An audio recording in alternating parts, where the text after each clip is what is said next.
Iyi ni radio BBC Gahuzamiryango. Ivugira i Londres kuri metero 19, 25, 31 na 41 ku mirongo ya FM mu karere k'ibiyaga binini no kuri internet kuri bbcgahuza.com.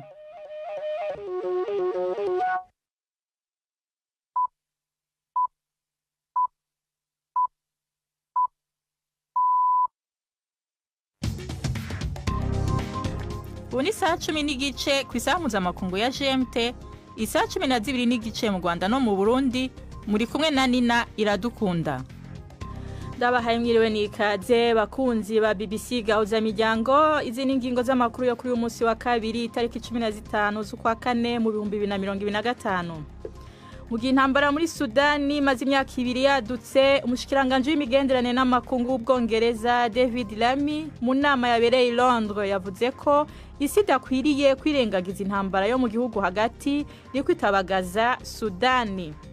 Itohoza rishasha ry'ishirahamwe Global Witness ryerekana ko ikigo c'ubucuruzi mpuzamakungu ca Texas cakuze ubutare bwa coltan bwo muri Republika ya Demokarasi ya Congo buvuye mu karere karimo ingwano bwinjijwe mu Rwanda mu kinyegero. Ingabo za leta ya Israel zivuga ko zishe umwe mu bagaba bakuru b'umuhari Hezbollah mu manuko Garibani. Tubafitiye n'igikino c'urunana, aya makuru ahagarariwe na Mark niyo nkuru.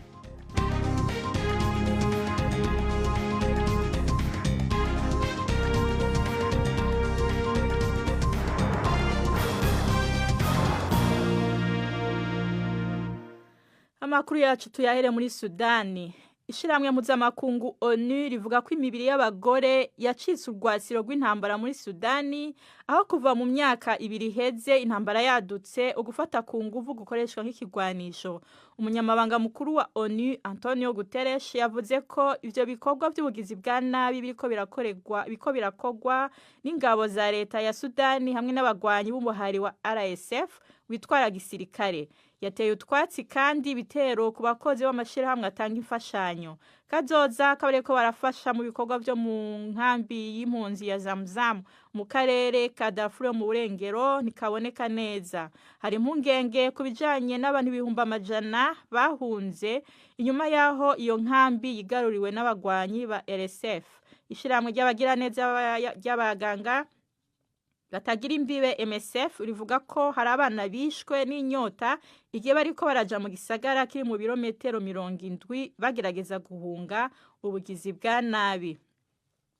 Hagati aho umushikiranganje w'imigenderanire n'amakungu w'Ubwongereza David Lammy mu nama yabereye i Londres yavuze ko isi idakwiriye kwirengagiza intambara yo mu gihugu hagati iri kwitabagaza Sudani.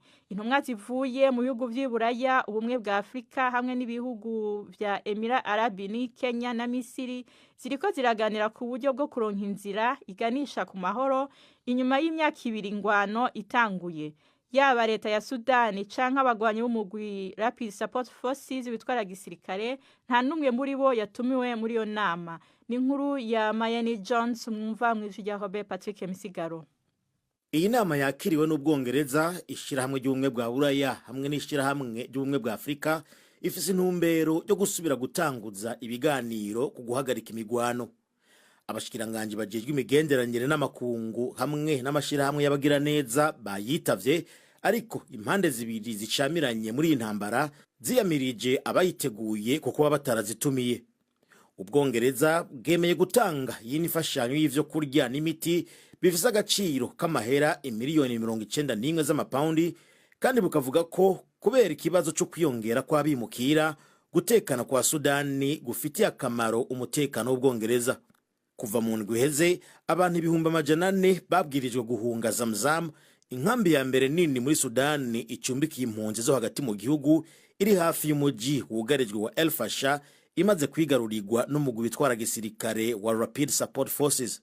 Video zafashwe na BBC zerekana ibihumbi by'abantu bagizwe hanini n'abagore, abana, abatama n'abatamakazi bagenda n'amaguru, abandi kubisa n'inkorofani nini zikwegwa n'indogobe, abandi nabo mu makamyo. El Fasher bwaho video zafashwe n'abahaba bakaziha BBC zerekana ugutegwa ibisasu kwa minsi yose hamwe no kwiyongera kw'inzara. Ingabo za leta ya Israel zivuga ko zishe umwe mu bagabo bakuru b'umuhari Hezbollah mu bumanuko bwa Libani. Ubushikiranganje bujejwe amagara muri Libani buvuga ko igitero ca Israel cahitanye umuntu umwe, abandi batatu barakomereka harimwo n'umwana umwe mu gisagara ca Etarun. Mbere yaho ibiro vy'uburenganzira bwa muntu vy'ishiramwe mpuzamakungu ONU vyavuze ko n'imiburiburi abasivile 71 bishwe na Israel muri Libani kuvaho Israel na Hezbollah bahagarikiye intambara mu kwezi kwa 11. Yasavye ko ubugizi bwa nabi buhagarara ubwo nyene. Itohoza rishasha ry'ishiramwe Global Witness ryerekana ko ikigo c'ubucuruzi mpuzamakungu ca Texas caguze ubutere bwa coltan bwo muri Republika ya Demokarasi ya Congo buvuye mu karere karimwo injyane bwinjijwe mu Rwanda mu kinyegero. Icegeranyo ca Global Witness cerekana ko ico kigo gifise umutahe w'amamiliyaridi y'amadolari gifise icicaro gikuru i Luxembourg caguze mu Rwanda amatoni 280 ya coltan mu mwaka w'2024. Ayo makuru agaragara ku mpapuro ivyo bidandazwa vyinjiyiriye ko zabonywe na Global Witness. Navuganye na Alex Kopp yarongoye ayo matohoza. Yeah, Global Witness has published a report. Nivyo Global Witness yasohoye icegeranyo uyu munsi. Aho kimwe muri nyamukuru birimwo ari uko kompanyi yitwa Traxis yo muri Luxembourg yaguze ubutare mu Rwanda mu 2024 amatoni 280 ya coltan. Igice ciyo coltan ku byo twatohoje ikaba ifitaniye isano n'intambara iri mu buseruko bwa Congo. Amafaranga avuyemwo akaba yagiye muri M23. Traxis iyo coltan yayiguriye kompanyi ikorera mu Rwanda yitwa African Panther Resources Limited. Kubyo twatoye twaravuganye n'abacuruzi babiri nabo bazana mu kinyegero ubutare bakuye muri Congo bw'imbwa irubaya hamwe mu hantu hacukurwa ubutare bwinshi ubu hari mu minwe ya M23. Abo bacuruzi baratubwiye yuko African Panther Resources Limited bagura ubutare bwinjizwa mu kinyegero buvuye muri Congo. Traxis ikaba ariyo yaguze hafi ya coltan yose ya African Panther Resources Limited mu 2024. And the resources in 2024. Ivyo birego mwagiriza u Rwanda birakomeye. Kandi ico gihugu kirazwi ko gisanzwe cifitiye ibibanza cimbamo ubutare. Bega niki kibemeza ko ubwo butare buturuka muri Congo? So it's a part ni imwe mu yigize izo toni 280. Ntituriko turavuga ko coltan yose Traxis yaguze yavuye muri Congo, ariko twaravuganye n'abacuruzi babiri baratubwira ko binjiza mu Rwanda ubutare buvuye irubaya. Baratubwiye ko African Panther Resources Limited yaguze ubutare buva irubaya bufitaniye isano n'intambara iri kwiraberayo. to the conflict there. Ubu none musabiki. One is we think that kimwe nuko twibaza yuko ari ukwigereza ko kugurira ubutare mu Rwanda mu gihe ivuga yuko coltan nyinshi yinjizwa mu Rwanda mu kinyegero ivuye muri Congo. Tukaba dusaba ko hahagarikwa amasezerano ishirahamwe rya Buraya ryasinye n'u Rwanda kubijanye n'ibintu bidahinguye. Dusaba kandi u Rwanda kuvana ingabo zarwo muri Congo no guhagarika imfashanyo yose ruha M23. all support to M23. Turacagerageza kurondera uruhande rwa M23 kugira rugire ico bivuga ko u Rwanda nago rwavuze ko ruri mu bahingura coltan nyinshi. Ubu ni saa 11:38 muri studio za BBC i London, ni saa 12 mu Rwanda no mu Burundi. Aya makuru murashobora kuyumva no kuri Kisoro FM mu manuko bwa Uganda, kuri radio ho muri za FM mu Burundi, no ku rubuga rwacu rwa internet ego bbcgahuza.com, no kuri Facebook live. Amakuru yacarabandanya inyuma y'akaruhuko gato.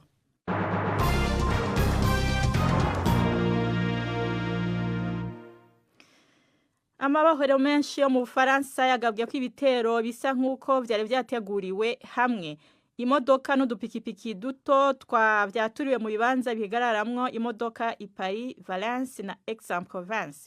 Umuryango winjira ku ibohero rya Toulon warashwe ko n'inkoho irasa yungikanya. Umushikiranganje w'ubutungane Gerard Darmanin yagize urugendo Toulon murantunga y'ikimenyetso cyo gufata mu mugongo abarinzi bo mwibohero. Sendika yabo yasavye ko abakozi bakingirwa kurusha. Leta ivuga ko ivyo bitero ari bikorwa vy'imigwi y'amabandi adandaza ibiyayuramutwe ishavushwe n'ingingo ziheruka gufatwa zirwanya ibikorwa vyabo. Urugereko rwihariye rw'urukiko rukuru rukurikirana ibyaha byambukiranya imipaka rukorera Inyanza mu majyepfo y'u Rwanda rukomeje kumva urubanza mu bujurire bwa Beatrice Munyenyezi yabwiye urukiko ko akorerwa itotezwa n'abandi bafungwa aho afungiwe muri gereza Imageragere i Kigali. Munyenyezi yajuriye igihano cy'igifungo cya Burundi yahawe umwaka ushize nyuma yo guhamwa n'ibyaha bya jenoside no gufata ku ngufu mu gihe cya jenoside mu mwaka w'1994. Beatrice Munyenyezi yoherejwe mu Rwanda na Amerika mu 2021 ngo aburane kuri ibyo byaha we ahakana. Umunyamakuru wa BBC Yves Bucyana yakurikiranye urwo rubanza maze adutegurira inkuru ikurikira. Beatrice Munyenyezi yaburanaga ari muri gereza ya Mageragere ariko abamwunganira bari Nyanza mu rukiko hifashishijwe ikoranabuhanga rya video ku mpamvu z'indwara y'iseru ivugwa muri iyo gereza. Urukiko rwafashe umwanya munini wo kumutega amatwi ibyo yavugaga ko atotezwa na bamwe mu bafungwa muri iyo gereza. Mu gihe yavugaga ibyo akorerwa muri gereza yagezaho aravuga ati naraye ndira, agaragaza ikiniga mu maso yihanaguza agatambaro yari yambaye mu ijosi.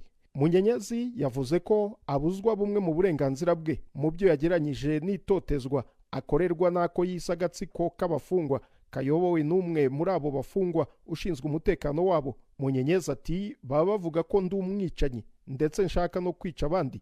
Yavuze ko ibindi bamuziza ari uko adatanga amafaranga yo gufasha abagororwa batishoboye.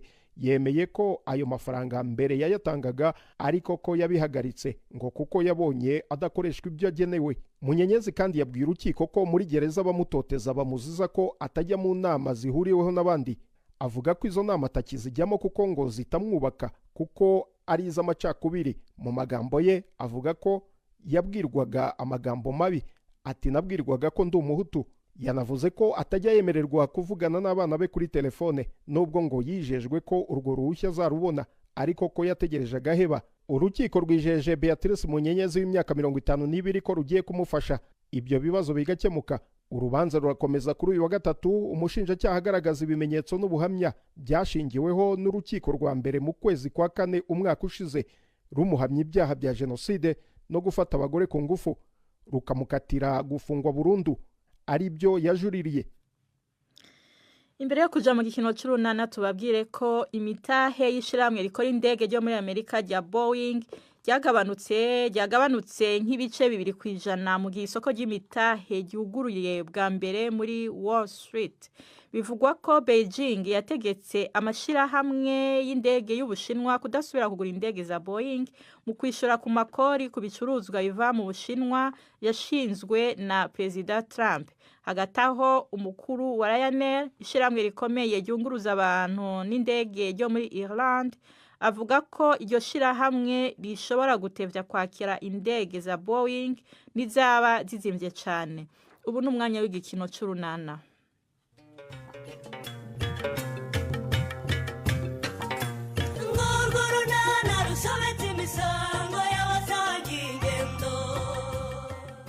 Karemera ngo none natareba neza zamuhunga.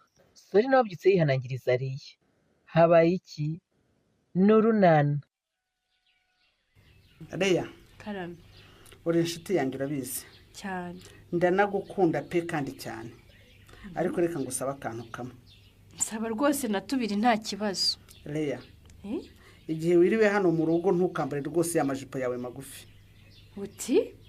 Amajipo yanjye magufi isa gutwaye iki sori? Komba niriwe mu rugo nk'uko bivuga.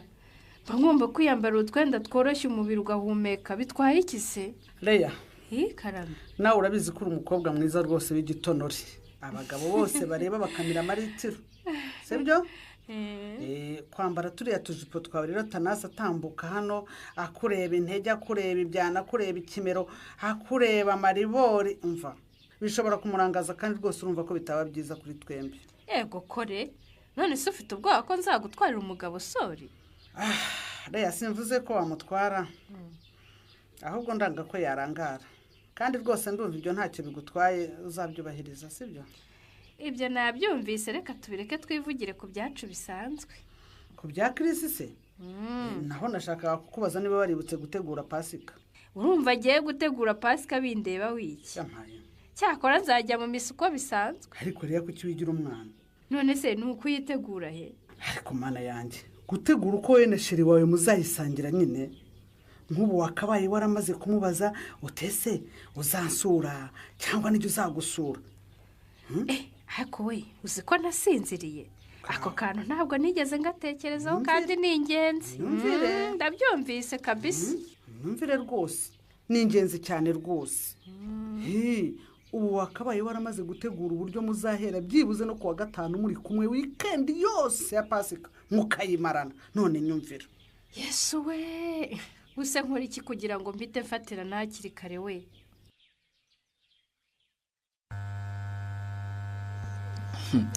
Ubu se si bibusho? Urebye n'ibyo da. Ariko hano ku bwango ndabona hari ahantu togoshe neza Patrick. Ongera unyuzeho akamashini turebe. Busho nawe rero kukogosha ntibyoroshye pe. Ubu se kuko uragira ngo nkogoshe ndenza ahangaha. Erego umuntu bayikozeho shaho ngo ase neza. Agomba guhaguruka rero abonye serivisi nziza nk'uko yayisabye. Niyo mpamvu nanjye mba nagutinzeho kugira ngo ngukorere ibyo ushaka ndakuzi ntiworoshye busho. Uze kuba kumuvuga ngo sinoroshye yagira ngo ngira amane Patrick. Gihe rero buri icyo mfa n'abantu nuko nziguranira uburenganzira bwanjye. Ibyo ni byiza da, nanjye ndabishyigikiye. Nta gutanga amafaranga yango baguhembi cyane rwose. Dore ubu nkawe ngiye kwishyura igice kandi nizere rwose ko datera amahane. Abandi bagosha umutwe wose gihe wanyegosha igice cy'umutwe. Burya twakina ku bindi tugatera urwo niko dushaka. Ariko ku mafaranga ni cyitonderwa busho. Ariko banza nakunda byabuze urugero sha Patrick. Nindu yanga se.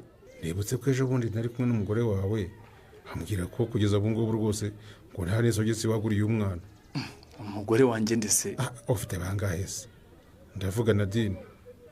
Ariko sha Patrick, tuvugishije ukuri koko hoyo urebye amafaranga ufite n'umutungo wasigaranye wumva kiri atari igisebo. Igisebo cyuko nagize ntese. Naribye, narambuye, narishe, nakoze iki cyatuma umbwira ngo narasebye. Warahemutse n'ukuri. Mu by'ukuri koko umugore wawe akwiye guhabwa inkunga y'abagore batwite nabonse bava mu miryango ikennye koko. Ese kukomeza kunsindagira uwo mugore waradushingiye? Basi se niba umugore utamwemera byibuze wagiriye umwana wawe rwose atwite kowe nibura ari amaraso yawe. Ariko ngira ngo hari yagutumye kumuvugira. Ntabyano. Uri umuvugizi we?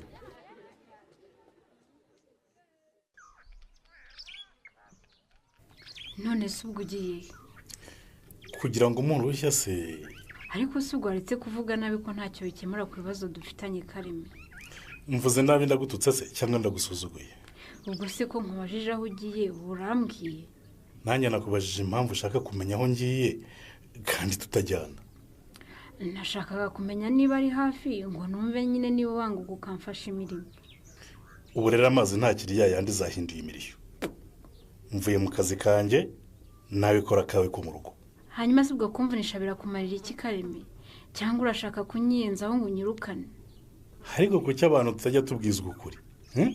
Ubu si intandaro y'amakimbirane tumaranye iminsi yaturutse. Intandaro ya byose ariko ni wowe Kareme, ni wowe. Ninjye wafashe ya mbere nkanga kurara nawe mu cyumba. Nagiye kuva mu cyumba se habaye iki Kareme? Nitoye mva mu cyumba ndagenda nta cyabaye. Icyo ninjye wakabaye nkikubaza siwe wakimbaza. Ko ntigeze ze nkwirukana ko ntanakubwiye nabi kuki waraye umpunzi ukajya kurara mu buriri bwa wenyine. Wikwigiranye ni nyinshi Kareme, ibi byose ni wowe ubitera. Wanze kumva icyo ngusaba ngo tujye iwacu ujye kunsaba nawe. Ese ndagusaba nta bushobozi mfite bwo gukoresha ibirori. Ngaho uzana amafaranga tuzashyira muri ibyo birori maze rwose ejo tubibyukiremo. Nuko mbwiye Kareme, mbese uri kunyibutsa ko nakorera amafaranga yo nkoresha yose ari wowe uba wayakoreye. Ibyo ntabyo nkubwiye ariko nibyo. Kareme, nuko mbwiye ngo nta mafaranga ngo ngira ngo yose ni ayawe. Hanyuma se ujya kuyakora ngiye nkirirwa ndyamye? Nirirwa ndyamyera? Ujya se ndahazi. Kuyimbwira se kurenza uko nukuwe. Sawa Kareme, sawa sha, ubu tugiye guhangana. Tuzareba utsindiye intambara rwose.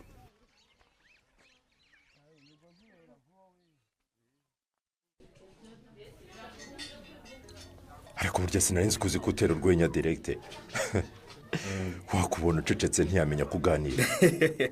Abantu benshi baba bazi ko ntaganira kuko babona niturije, ariko burya umuntu si uko umubona, umuntu ni uko ari. Abivuga urabizi direkite, iyo umuntu ari ukumubona ubu simba ndi umugabo buseri bateye naramaze kubutera ishoti kera. Uravuga se kuri biriya bibazo byawe na Nyesi? Yego sha, uko nabonaga Nyesi nuko namusanze bihabanye nk'ibara ry'amakara n'amata. Ariko nawe wikabya Chris, amata n'amakara umukobwa ashobora kubyara ariko imico ye myiza cyifite. Usibye ko kubyarira iwabo atari igikorwa cyiza yakoze, ariko sicyo cyanshenguye umutima cyane. Icyakubabaje ni iki se? Shana ukumije ikintu nk'iki minsi gashira indi gataha tugendana buri munsi, yarangiza ashaka bimbwira kuri finale. Cyakora hariya byari yagaragaje pe, mbega umugore uhisha we. Kana we mbwira direkite, umukobwa waguhisha ko yabyaye mukundana hafi imyaka 2, urumva ageze mu rugo hacura iki? Ntabwo byoroshye pe, uwo muntu aba ari uwundi nukureba kuri liste niba hari undi wakihera amahirwe. Kugira ngo liste se sha irahari, ubanza nanjye ndi ikibwa. Reka burya sinjya amenya gutendeka. Iyo nkundana n'umukobwa aba ari uwo, twagira icyo dupfa bibaye ngombwa ko tudakomezanya nkabona gushakisha undi. Aho niwe wakoreye amakosa rero. Burya nta musore uvugisha umukobwa, uvugisha benshi ahubwo ukabaha nimero, ukabuza nimero ya mbere, nimero ya kabiri, nimero ya gatatu. Ubwiyo hamwe byanze uhita uzamura wari uri kuri liste. Gerera umutima wanjye wose nari narawuhariye Anyesi. Cyakora muri iyi minsi hari umukobwa urimo kunkubara n'imbaraga nyinshi. Arampamagara mu gitondo, arampamagara nimugoroba, aransura, ampa impano. Mbese ntacyo adakora ngo agaragarize ko nshaka. Rero se wafashe niba umwana gukunda ubwitange bungana gutyo uramwirengagiza kubera iki? Sha nimbara gukunda Nyesi nkamwimariramo, mba numva uwo wundi bitanjyamo. Nanagerageza kubyishyiramo ariko bikanga neza nkumva nta rukundo ruri kuza. Kufite ibibazo se muvandi, ubwo uzabigenza ute nimba uwo wakunze yaraguhemukiye, ugukunze nawe ukabutamukunda? Sha banze iki kibazo kizakemurwa n'Imana, kuko Nyesi nubwo yampemukiye nawe aracyandika amabarwa maremare ansaba imbabazi atakamba. Niba ukimukunze rero shaka uko muhura mu bicoce, umubaza impamvu zatumye akubeshya bigeze hariya, niwumva zifatika mwiyumve. Direkte, wowe ngiye wasubirana n'umukobwa gukoze nk'ibyo Nyesi yankoze?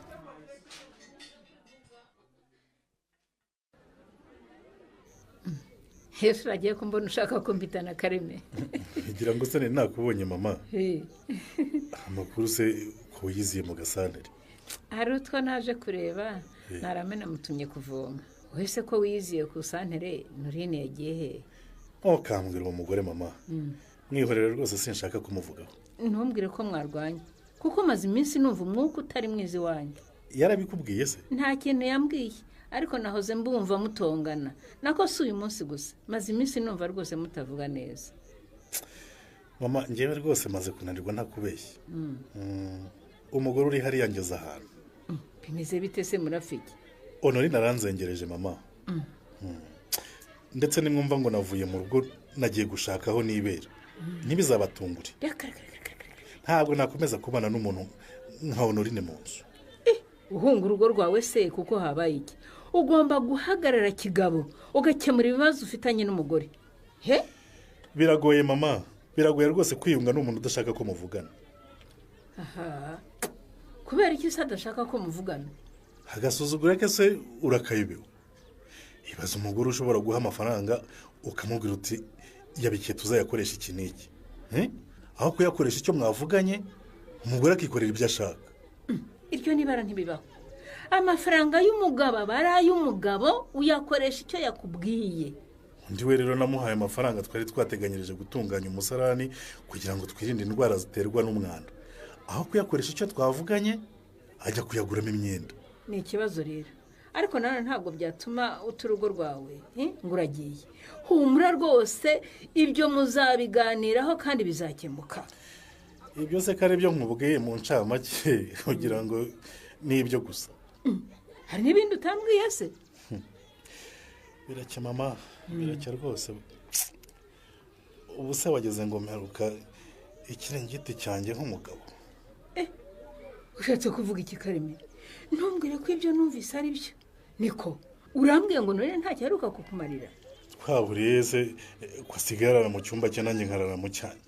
ye baba we ibi ntabwo bishoboka rwose ntibinabaho nta n'ahandi byabaye yaje gukora iki se niba adashaka gukora inshingano ze nk'umugore siyo mpamvu uvuga ni aho kugira ngo nkomeze guta umutwe se nzigendera ugenda ujya hese ariko uriya mugore yibonyemo icyo ubundi niba yumva amaze kubyimba aho kugira ngo wowe ugende wazave magende adusigire umwana wacu tuzamurera uriya mugore ntumuzi mama njye mbona wagira ngo narahubutse rwose kumuzana ibyo byihoreye Kareme abagore nk'abariya bigize imbambare nzi uko mpangana nabo cyangwa umbona ashaje ukagira ngo hari uwandushaga gushira isoni ngifite agatege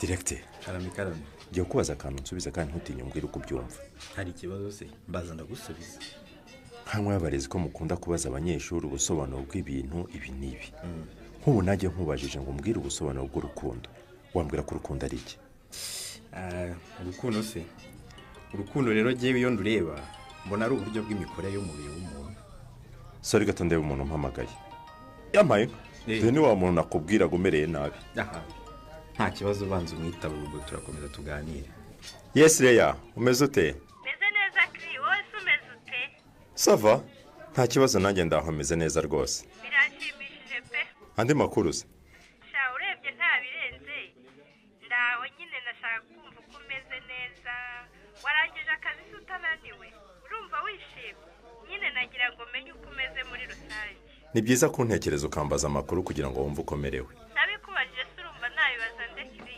ko ari wowe mfite kandi nkunda urumva nabura guhangayikishwa no kumenya uko umukunzi wanjye ameze ni byiza rwose kandi biranshimishije kuri pasika se bimeze bite ni ibisanzwe nta gishya wayikugirira shyase mu buhe buryo Leya nyine ukambwira niba hari icyo wumva nagufasha kugira ngo ibeshya itandukane n'izindi pasika zisanzwe sha ndumva ntacyo pe ariko wari ukoze ndagushimiye urumva nta kintu twakora njye nawe katubera idasanzwe koko kiri njye ntacyo ntekereza kereka nimba wowe hari icyo ufite none se niba ntacyo bigutwaye wajya nza akagusura tukiriranwa tukiganirira tukishima mbese nyine tukaryoshya igihe cy'ise ubwo iyi minsi yose ya wikendi mbese nkaza kuwa gatanu mutagatifu nkageza ku cyumweru ubwo koko ntitwaba dushiranye urukumbuzi kiri ko numva iyo minsi yaba ari myinshi Leya cyangwa niba wabyemera nubwo akazi kanjye ari gato uzaze unyisurire hano iwanjye nta kibazo gusa iyo nama yaba ari yora ngo rero arakataje mu rugamba rwo kwigarurira Chris iyi gahunda atanze se izashoboka ntuzacikwe n'ikiganiro runana cy'ubutaha ikinamico runana mwitegurirwa n'umuryango urunana development communication mukayikurikira kuri radiyo BBC kuwa 2 no kuwa 4 saa 12:45 z'umugoroba ikinamico runana kandi mwayikurikira kuri YouTube kuyigeraho andika ijambo ikinamico runana official maze utange n'ibitekerezo uramutse ufite ikibazo cyangwa igitekerezo kandi wifuza kutugezaho watwereza ubutumwa bugufi bwanditse kuri telefone igendanwa 0783181064 mushobora kandi kunyuza ubutumwa kuri page yacu ya Facebook kwigeraho no kwandika ijambo urunana dusubikiye ikiganiro runana cy'uyu munsi naho butaha barakoze abo mu gikino cy'urunana imbere yo kubasezera nkundira ndabibutse ko mu gihe intambara yo muri Sudani imaze imyaka 2 yadutse umushikiranganje w'imigenderanire n'amakungu w'Ubwongereza David Lammy mu nama yabereye i Londres yavuze ko isi idakwiriye kwirengagiza intambara yo mu gihugu hagati iri kwiratabagaza Sudani itohoza rishasha gishirahamwe Global Witness gerekana ko ikigo cy'ubucuruzi mpuzamakungu ca Texas cyaguze ubutare bwa coltan bwo muri Republika ya Demokarasi ya Congo buvuye mu karere kari mw'injyane byinjijwe mu Rwanda mu kinyegero. Amakuru no musi yaragarukiye ngaha mwashikirijwe na Nina Iradukunda yarayobewe na Mark Niyonkuru mu buhinga bw'ivyuma twafashijwe na Nick mwakoze kubana natwe na Gahwana.